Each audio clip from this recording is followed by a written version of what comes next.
Thank you for joining Chicago NORML's first Black History Roundtable Talk. My name is Felicia Santiago, Deputy Director for Chicago NORML.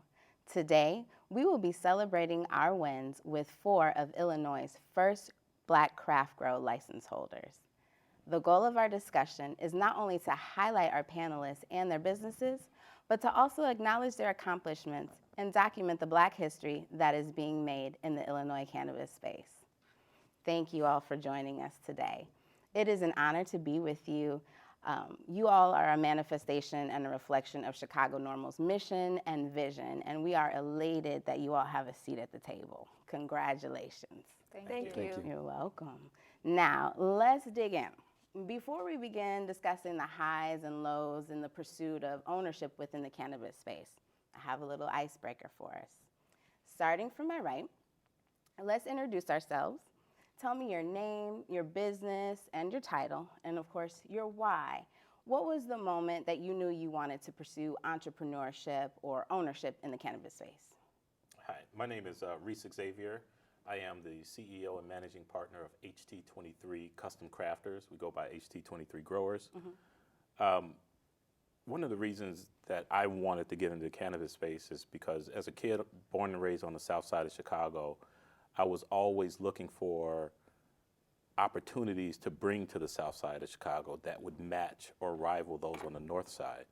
And when I realized that cannabis would really happen in Illinois, I thought it would be an excellent opportunity to get in the business and bring this kind of economic opportunity to the south side of Chicago. So that's my why. Okay, wonderful. Hi, I'm Keena Hoyle. I am the Chief Social Officer for Mary Grow. I decided to get into the cannabis space. I had a friend, he was in the cannabis industry, and I just watched his business grow. And when we had the opportunity to apply here, I wanted to apply because I was thinking about generational wealth, not only for my family, but also for my community as a way to be able to actually give back in a continuous manner. So that's one of the main reasons why I wanted to get in the industry. Thank you.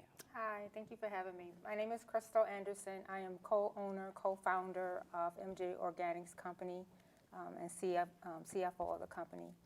And what made me get into the cannabis space, I had a girlfriend in 2014 who came to me and said, Crystal, the state is releasing medical marijuana licenses. We should apply for one. And I was like, oh, no, And a couple weeks later, she kept asking, and I kept thinking about it, and I was taking care of patients because I'm in the healthcare field. I'm a nurse anesthetist, and I was taking care of patients, and they were asking about how to get a card for a medical marijuana license. Treatment, and I was able to tell them, I can't help you get it, but the benefits of marijuana. And then they start telling me how they benefit from using marijuana and how they have gotten off of some of the medicines that they take, some of the opioids and other medicines that's part of their health regime. So the patients, led me that way, friends led me that way, and I just knew that this is the space that I should be in. Nice. Hi, my name is Ambrose Jackson. I'm here to represent craft license winner, Helios Labs, dispensary license awardee, Parkway Dispensary, and then transportation awardee, Highwaymen Security. Collectively, they represent the 1937 group, of which I am the CEO. Okay. My interest in entrepreneurship within the Illinois cannabis space started when, actually, my background is in healthcare administration. I'll start there. I've been working in hospital and medical group management for about 12 years. Okay. I've seen the barriers to growth for minorities in many of the kind of, traditional industries.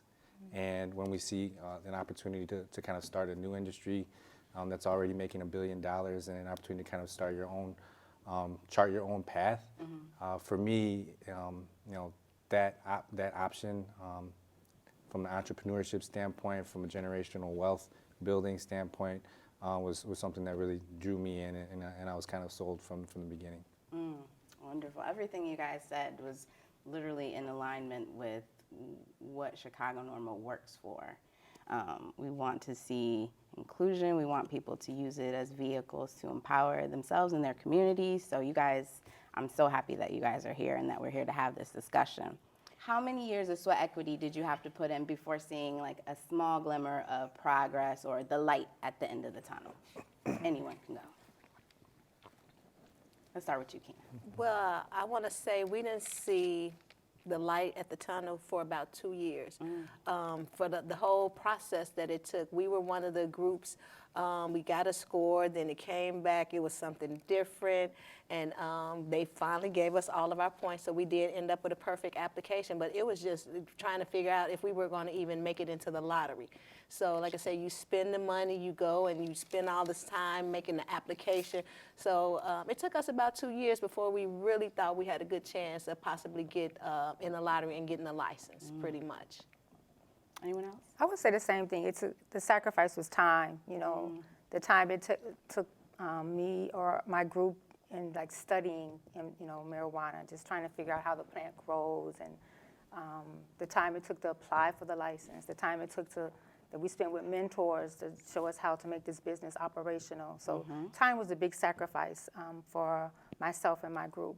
And when did it pay off? Probably 7 years later. Because like I said, in 2014, we applied for the medicinal dispensary license, and we applied for the recreational dispensary license, and we applied for the craft grow license. So third time was a charm, and we ended up getting the craft grow. And we also got the dispensary too, which is on hold, but we did get the license 7 years later after our dreams were, you know, planned. Nice.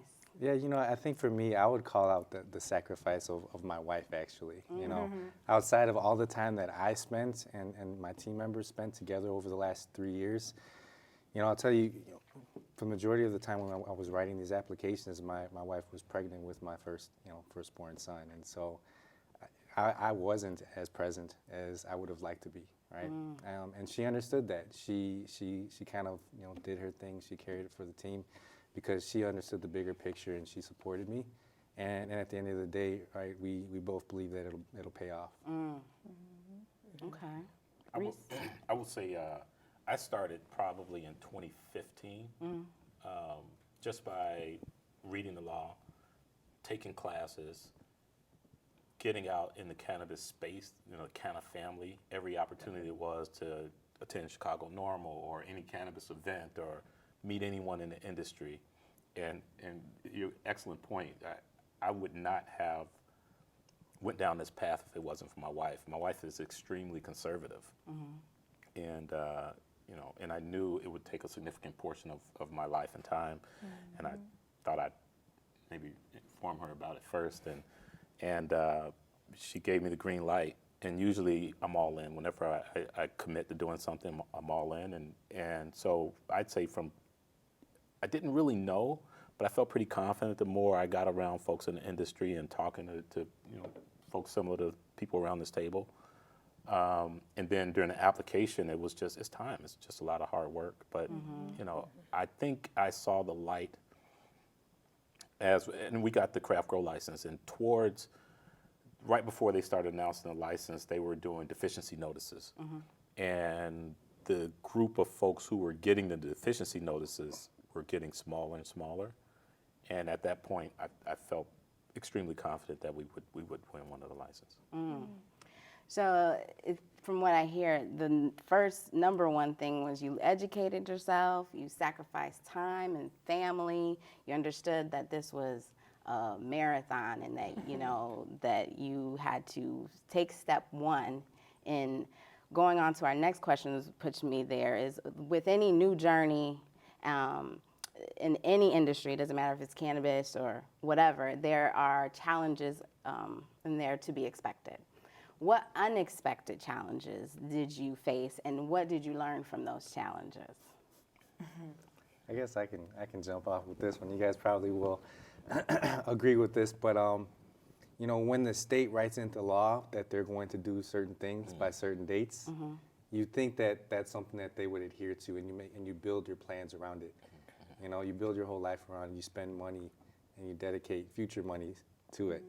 And when that date comes and goes and the state, disregards what was written into law by them to the tune of years, that's something that I wasn't expecting, right? And going forward now, I do have a clearer picture. Yeah. Anyone else? I think we thought it was going to be easy to find a place to open up your grow because we do have a grow license and a dispensary. So with all the different zoning and ordinances, you had to do a lot of calling, trying to find out, and people would say, well, no. And even if you had the list of the actual places that said they would allow it, most of them didn't have the buildings the size that you needed. So that was really, really hard, just finding the space to actually get it up and going. I will, I'm thinking I'm going to echo everything. Like 100%. It's all right, you go correct. first next no, time. No, you're 100% correct, right? And everybody on the team. It's not just one person, Exactly. it's the entire team, and then their families or, their loved ones. So everyone is in kind of this limbo. But in addition to that, I will also say this, it's like a cannabis tax. As soon as you make mention that you're part of this cannabis industry, somehow the prices increase, or folks think somehow you're made of money now. It's like, no, we're still trying to stand up, So I would say those are probably the things. I could piggyback on what Reese was saying, that, I look at the structure of my group. It's like 3 females and one African, all of us African Americans, but 3 females and 1 male. And all of us work every day. We're not independently wealthy. Exactly. And people would tell us, get the license. People will invest. People will come to you. It didn't happen like that, So the struggle has been financing, like he said, that seed tax, that cannabis tax, the money, and I think a little perseverance, patience is going to come, and we're going to stand up these businesses. Yes. Yeah. And how did you maneuver through it? How did you kind of work through those challenges of finding a space? Like, what little steps did you take to tackle those challenges of finding space and time and finances?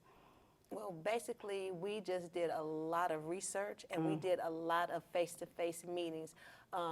When you call, they'll tell you something, but it's nothing like going face-to-face, so then they can actually see you, get to know who you are, and then we just try to show them that we've done businesses in other states, so we kind of have a track record of kind of knowing what we're doing. So that was the main thing, just getting your foot into the door to meet people face-to-face. I think that kind of started letting people say, well, maybe we'll let you all come open up in our area. Gotcha. Versus just a phone call and it was just a no, we don't have that in this area. We did the same thing too. We moved out of the city, with the craft. We decided that, the zoning and the politics of trying to find an area was just too hard. So we did the same thing. We went canvassing townships and cities outside of Chicago, speaking to mayors in the community. And the ones who were open-hearted and open-minded are the ones that we went with, made our decisions based on that. Okay. I mean, I think, you mentioned, when you mentioned perseverance, I think that literally this is an exercise in perseverance, Yes. right? I mean, and that's okay, right? I mean, at the end of the day, we never got anything handed to us our whole lives. Exactly, right? we used to it. So yeah, we're built for this. We're not going anywhere. That's why we're here still. Yeah, and the goal for this conversation, I really wanted to show people who may not know, like, this is what it takes to get through step 1. Like, we just got to step 1. There's like a bunch of more steps that we need to go. Exactly, yes. But this 7 years, 2 years, 5, that's how long it took just to get to step 1, which is, I'm glad that you guys talked about perseverance, time, and patience. I really wanted to highlight that in this discussion. Now, in the continued fight for social equity, what will your company contribute? What impact does your company or your brand want to have in cannabis that differs from the current Illinois operators that we have now? I'll jump on this one first. Everyone's heard of FUBU, right? For us, by us. I wanted to take a similar model, but instead of for us, it's for everyone, but by us, right? And I want to stand up a craft grow company in a community of color.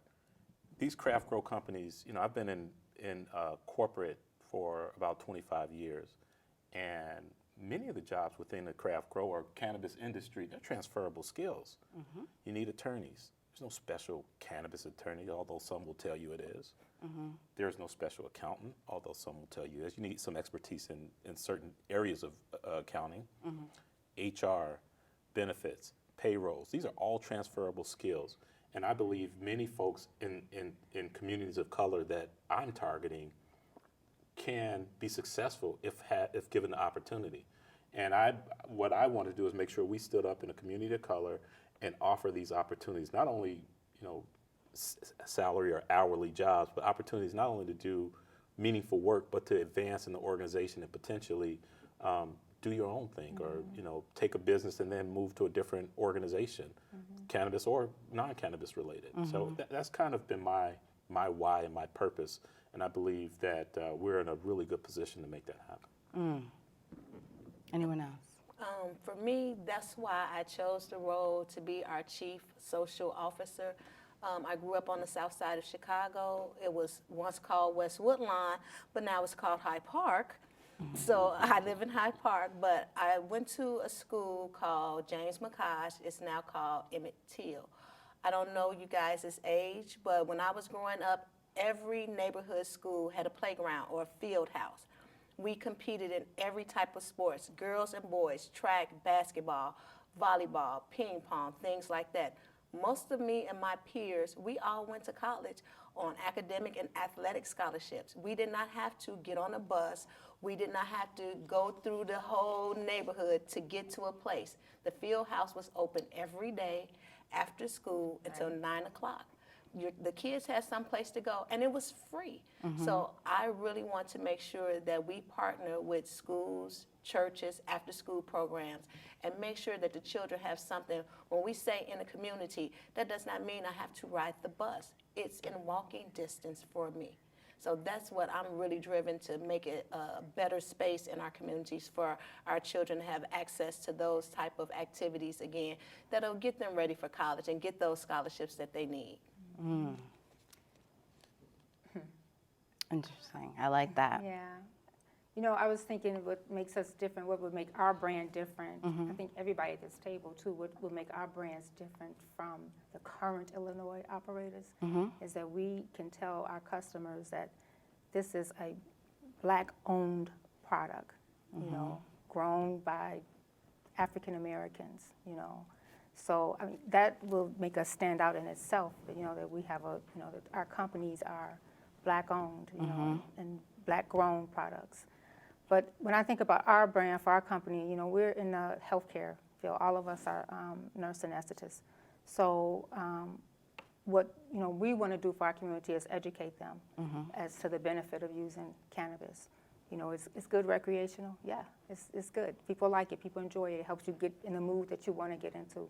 But it's important, too, to know what it does to your body, you know, how it affects every system in your body. And I think that's something that we want to do with our brand, to make sure that the community and people who use the product know exactly how it affects them, you know, mentally, physically, emotionally, you know. Yeah, you know, I'm a big proponent of this concept that, you know, those closest to the problem have the best ideas on how to solve it, right? And so, you know, having been a victim of gang violence, right, I see and I understand, like, what's been going on and the effect that it has on people's mentality, right, which affects their decision making, right? And all of that's affected by how they grew up and what they saw and what their influences were, right? So it's not like it was back in the day where everybody's got a part. Exactly. You know? Yeah. And so it's like, for me, it's about, you know, the fact that now we have an opportunity to take some of these funds that are coming from this industry and direct it in a way that we really believe will help, you know, the people in our communities. And I think that's a differentiator from us and the current operators. And I would just like to piggyback off of what he was saying. So that's what I was saying about James McCosh. Every year we have a picnic. My aunts are in their 70s. My grandmother's 99. She even comes out. And we always laugh at that day because we have people that come from, as they say at O Block, all from all the areas, all different gang members. But they all went to, well, as we still call it, James McCosh. On that day, we are nothing but all-stars. There has never been a fight. Nobody is talking about a gang. We are just all all-stars from when we grew up. Their children are out there, and they might be in gangs and things, but on that day, it's nothing but peace and love. And we just talk about playing sports and doing this because it was gang activity back then. But they knew we were on the playground, and we're not going to come, fight, shoot, or do anything until after 9 o'clock when the playground clears and everybody who is not a part of this is at home. And some of my team members on those teams, they were in the gangs, but like I say, it was time out during those times when we were playing sports and things. So like you said, that is a big piece to help out with the gang problems that we have here, just getting better programming out here for them. And opportunities, right? I mean, again, it's like you don't care about other people because you don't care about yourself. That's because you never, you know what I'm saying, you never really had an opportunity to do anything but this. You know? Yeah, that's destigmatizing the plant and using it for what was intended for bad, using it for good. So reversing the harm done by the war on drugs. That's why we are all here. So what does the future look like? Sitting at this table, looking at other folks who look like us, come from where we come from, how does it feel to be sitting at the table with other Black owners in the cannabis space? How does that feel, and what does the future look like, let's say in the next 2 to 5 years, if you could, in a perfect world setting? 2 to 5 years, everyone at this table and the other folks who are not at this table will be doing extremely well. They will achieve their goals and make differences in the communities that they choose to stand up and for their families and all. That, I believe that 100%. But I really think there's a story to be told about how African Americans can succeed in business. I like to think I'm a serial entrepreneur. I've always been looking for opportunities. It didn't matter what it was. And I think I'm confident this is it. And I believe this is it for a lot of minority businesses. It's time for us to get in and do extremely well in this industry. Cannabis historically has been this, this drug plant that has been associated with Black and brown people, and it's been demonized. And I think as a result of that, we've learned how to deal with adversity, and then two, we really get the plant. We really get it. And I think with that institution or that historic knowledge, I think we'll have an opportunity to elevate the plant itself and just produce some fantastic products that many of these folks who are not, who are far away or arm's length away from where the industry really has its roots, I think they won't be able to produce the kind of quality of products that we'll be able to do. Interesting. I'd like to address your first question about how does it feel to be at this table, right? I mean, I think it feels great, right? Amazing. It feels good but also the problem is that there's too few of us, right? Yes. And but it feels good in the fact that at least those who are looking to cheat the system didn't walk away with everything. Exactly. So there's a few of us here, and I think that's a starting point. Right, and I think it's upon us to build upon that, look behind us, and open the door for others over the next 3 to 5 years. You know, it's funny because I think about how the state, when they made the law, they did not talk about race. They talked about social equity, and they gave the 3 qualifications for a person to be social equity. So, I define social equity a little bit different from how the state defined it. I define it as someone who looks like me. To me, I'm social equity. I lived in a neighborhood, that was affected by the war on drugs. I have a kid who went, into prison or had got in trouble for having marijuana in his possession. So, to me, social equity means someone who looks like me. So, in the future, that's what I want to see. I want to see people who look like me, who have not just saying that, you qualify because you got arrested or you may have grown up in the area and you don't live in the area anymore, but someone who looks just like me. So we have to hire those people, we have to mentor those people so that they can see that, hey, you can have it too. If I can do it, you can do it. That's right. Yes. So since you guys are the pioneers in the game, the first to go down this journey and get to step one, can you offer any advice to the next round of entrepreneurs, whenever that will be? What would you give one piece of advice to them? Do good research and don't give up. Keep pushing, keep pushing, keep pushing, because like she said, 7 years, 5 years, 3 years, 2 years, just stay the course. Yeah. Stay the course. Say perseverance. That's my favorite word. You have to persevere and be patient. I think I had 7 lean years, and hopefully I'll have many fat years to follow, because it took me a while to get here, but I'm here. I'd say my piece of advice is try and do as much of it yourself. In other words, be hands-on, right? Have a good team. It's important to have a good team, but you're gonna have a lot of consultants and current operators and MSOs are gonna come to you and say, hey, look, just be my little point person right here. I'll do everything for you. You can just sit back and collect a paycheck. At the end of the day, if you go down that route and you win a license, you're no smarter, you don't know how to operate this business. You're destined to just get a payout and go about your business. You have to educate yourself by being hands-on, and that's how you're gonna be successful when you actually win a license. I'm gonna say, don't underestimate the value of network. I really believe just the folks that I've met in this journey help a lot. Just learning small little tips here and there. It's funny, when it was, I think maybe a Chicago NORML meeting, there was someone talking about, they were calling the veteran who was a 51, they called, this is the unicorn. Like, that's the first time I heard that. Right. That was the first time I heard it. But at that point, I knew when I applied for this license, I better have this unicorn, right? And you look at so the information was out there. And I would have never gotten that information if I didn't get out. I didn't roll my sleeves up. I didn't get involved. You got to educate yourself. You got to do these things. And and for me, I would say be committed to it. Don't do anything halfway. If you're going to commit to get into the industry, commit to being in the industry. Read, learn, go build your networks, get involved. It goes a long way. Yeah.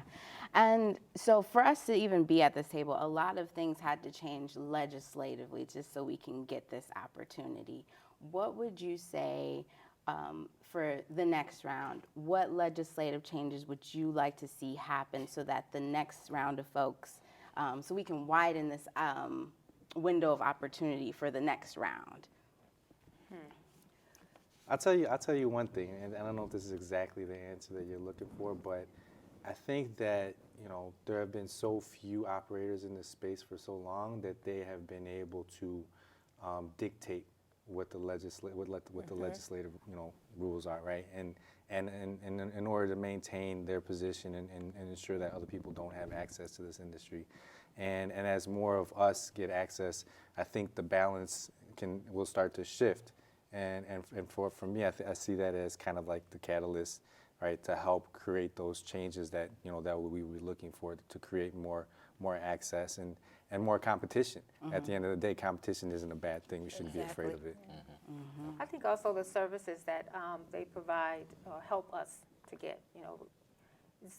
I think about us getting a license. We got the license, but what about the other services that we need, the wraparound services that come along with getting a license? To show you how to get financing and funding. Exactly. So those kind of services, I would like to see legislation, put their hand on. Just not, okay, we're going to make sure you get a license, but, financing, location. Kind of like they do everything. Amazon and them. When Amazon and Boeing come and they say, oh, because you're going to give jobs, so we'll give you the big tax breaks, or we'll do this. Right. I think we should get the same thing, to help us build in the cannabis industry, especially for people of color. Right. Yeah, we have a lot of work to do, continue to do, actually. But I'd like to thank our panelists for having this wonderful discussion with us. You guys really hit the nail on the head with really explaining your journey and what it took for you to get this far. And we know you have a long way to go, so we are here to support you and uplift you in your journey. Make sure you please stay connected because we have some amazing subject matter experts at this table. So I will be hitting you up for some more things. It's important to celebrate the wins in the Black community, no matter how big or small they may seem. On behalf of Chicago NORML, we would like to formally congratulate you for all your achievements and give you your flowers. Thank you. Well, thank And you a so happy much. flowers for all of you. Oh, thank you so much. Thank you. Thank you. Congratulations. Oh, appreciate it. Thank you. Thank you so much. Nice. All right. Special thanks to our members and sponsors such as the Joy District, Columbia Care, and Cresco. Thank you for your continued support. Without you, we would not be able to make today happen. Remember that every day is Black History, so celebrate 365 days a year. Thank you all for watching.